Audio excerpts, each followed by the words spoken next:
Hello guys, मी कल्याणी. माझ्या चॅनलमध्ये आपले स्वागत आहे. चला तर मग आज बनवू गोड शिरा. शिरा बनवण्यासाठी आपल्याला रवा, काजू, बदाम, वेलची पावडर, दूध, केळे, साखर आणि तूप लागणार आहे. चला तर मग सुरुवात करूया. मी एक पातेले घेतले, त्यामध्ये तूप टाकले.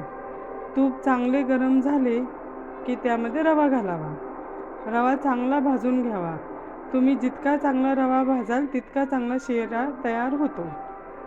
रवा भाजतोपर्यंत आपण जे काजू बदाम घेतले आहे त्याचे काप करून घेऊ, केळे चिरून घेऊ आणि दूध गरम करून घेऊया.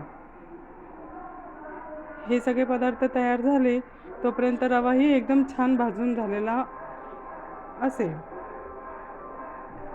नंतर त्यामध्ये आपण वरचे जे साहित्य तयार करून ठेवले आहे, काजू बदामाचे काप, केळे आणि वेलची पावडर टाकून मिक्स करून घेऊ.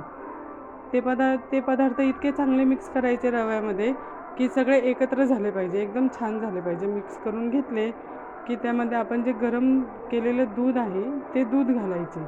दूधसुद्धा चांगलं एकत्र करून घेतलं की त्यामध्ये साखर घालावी. साखर घातली चांगली की हे सगळे पदार्थ पुन्हा एकदा चांगले ढवळून घ्यायचे. चांगले हे करून घेतले की एक 10 ते 15 मिनटं मंद आचेवरती झाकण ठेवून हा रवा शिजू द्यावा. म्हणजे आपला छानसा गोड शिरा तयार होतो. हा शिरा एकदम छान लागतो. जसं आपण सत्यनारायणच्या पूजेला करतो ना, एकदम त्या पद्धतीने होते. एकदम सिंपल आणि साध्या आणि थोड्याशाच वस्तूमध्ये हे तयार केलेला शिरा एकदम छान लागतो. तुम्ही नक्की ट्राय करून बघा आणि मला नक्की सांगा.